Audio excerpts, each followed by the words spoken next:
Good morning, good afternoon, and good evening mga Bex. So, saan man kayo sa mundo, good day to all. So, for today's video, we will be doing unboxing again. But before that, if you are new to my channel, please subscribe and hit the bell so you will be notified whenever I upload a new video. Okay then. How I will start this. Okay, this is the one we will be unboxing.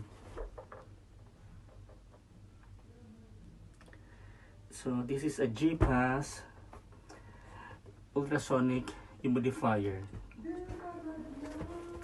So I brought this one to a friend of mine, actually a co-worker of mine. So shout out to Rafik. So he brought this one I think 2 weeks ago, and he just used it for 2 or 3 days, and unfortunately he was not satisfied or happy with this product.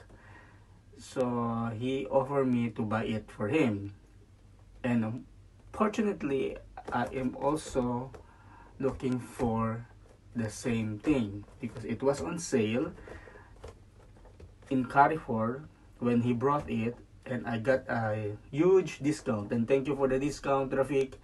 So I got this from him in a very low price. So let's start unboxing this humidifier. By the way, I don't know why, but I am now have this obsession with regards to room perfume or room humidifier or whatever will make my room smell good, look good, because who doesn't want to go home in a house or in a room that smell good, smell clean after your very long time working. So I think that will be the only reward that you will get, to have a very relaxing room.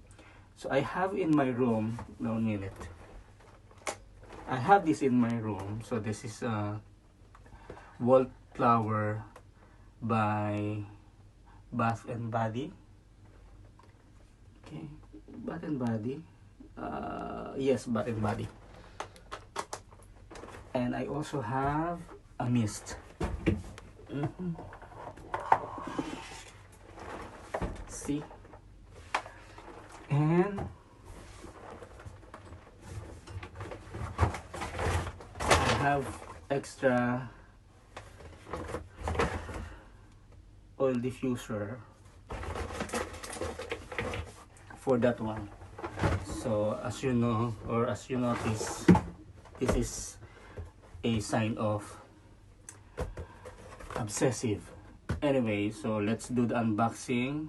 So how I will do that, I will return back to you. So I need to flip it over the camera so at least you can see the full box.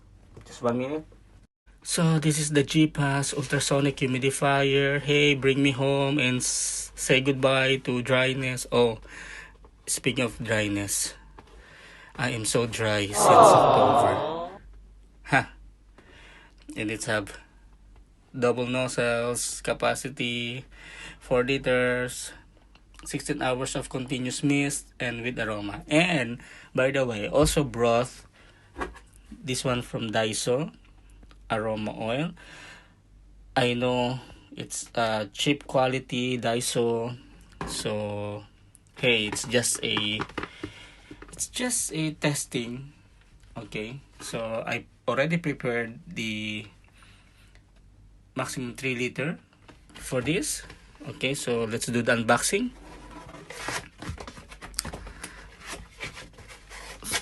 It's already been used, okay, so don't get me wrong, it's already been used by my co-worker and my friend. So here's the manual and warranty and receipt. Okay, so how I will do this. Okay, 1 minute. I think I need also to flip it over. Everything need to be flipped over. Okay, so let's start. Let's open it from the bottom, bottom. Okay, then okay, I hope it's right. Oh my god, it's leaking thing.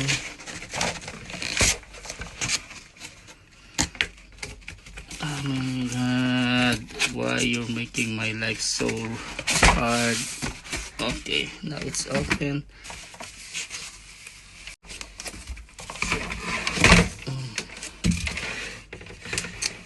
Why it's out of water? Okay, just let me wipe all the excess water. Just 1 minute. Okay, it's now clean. So I need to flip over the camera again, so at least I can show you how to assemble, put water, the scents and everything. Okay, just give me 1 minute. 2,000 years later. So welcome back. So this is it.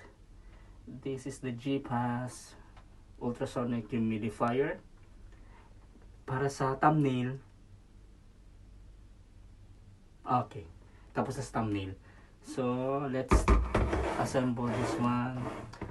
So my friend told me to just lift this one and open it.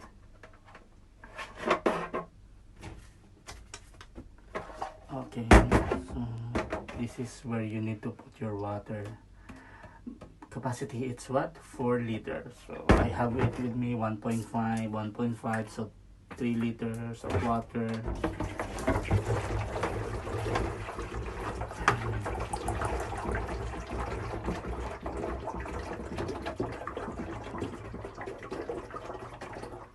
Okay, done.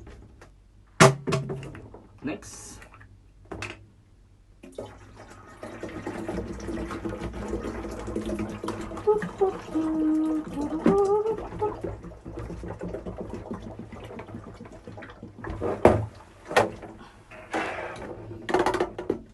Okay, done. Okay.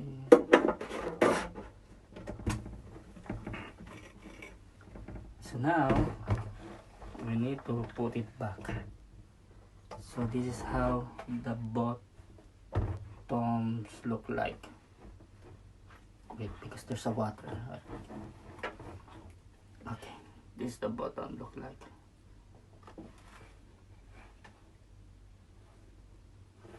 Okay, so yeah.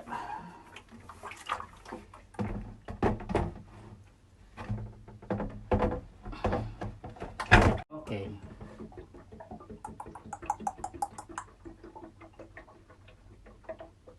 Okay, so next, so he told me that to wait, so this is where you need to put your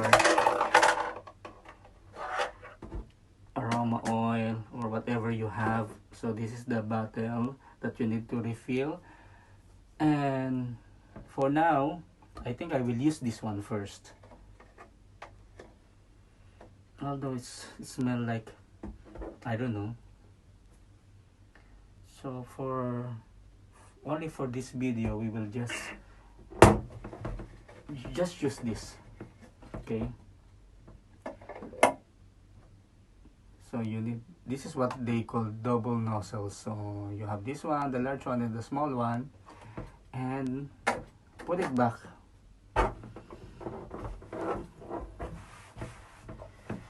Okay, just let me clean my area first. Done. Need to plug.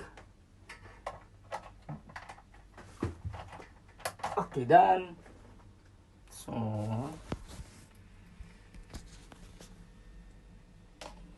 what? So let's start having a mist.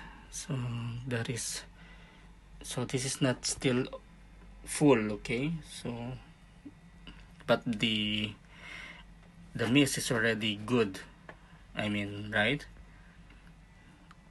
We will try to make it in full maximum. Oh, see how good is this? Can you imagine putting a lot of scent on this? Actually, I was trying to think if what is the most effective way to put the scented oil diffuser or whatever they call it. I think it's better to mix it with water or keep it here, because I don't know, putting it here, it's like, I don't think there's aroma on it, okay? There is, but not that strong. But anyway, okay, so what I'm trying to say is I will find a way to know if what is more effective, mixing it with the water or keep it here. For me, I was wondering, kasi andito yung ano, this is where the aroma or the bottle, okay? But if you will remove it, then put it out, so this is how it look like. I mean, it's not being mixed with the water, so how will the aroma will, you know, mix with the beef, or I don't know what's the science or explanation of it. But anyhow, like I said, I will find a way. I will try one day to mix it with water, and for today I will be just doing it in a normal way. Put it here. Maybe in one day, after one day or a couple of days, I will put my, you know, my suggestion in my comment section below if it's where is more effective. Kasi parang I cannot smell anything, to be honest. There is a scent but not that strong. What I would like is to have my room, you know, like a hotel smell. And my friend told me the aroma is like flowery, because this is from him.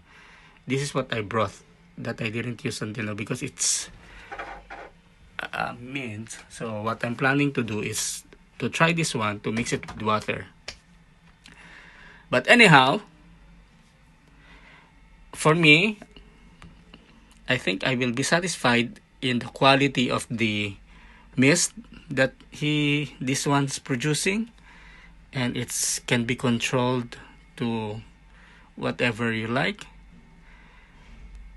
And just imagine if the aroma or the scent will be mixed with water, so automatically it will go down and straight up. So again, I will just give you some feedback later on. Just wait for the comment section. Just give me 1 day, 2 days, and I will be updating you. Welcome back again. So this is it. So it's been tested and running for a minute now, and it was not still full, so it's good. But anyway, I am trying to know a better way so I could enjoy the scent or the mist or the aroma. Maybe I will try to find good quality, but I will not spend more than whatever it is. Okay, but anyway, anyhow, So again, if you're still not subscribed to my channel, please do subscribe and hit the notification bell so you will be notified whenever I upload videos. And again, thank you for staying tuned, and thank you for your time and everything, and see you on the next vlog. Bye.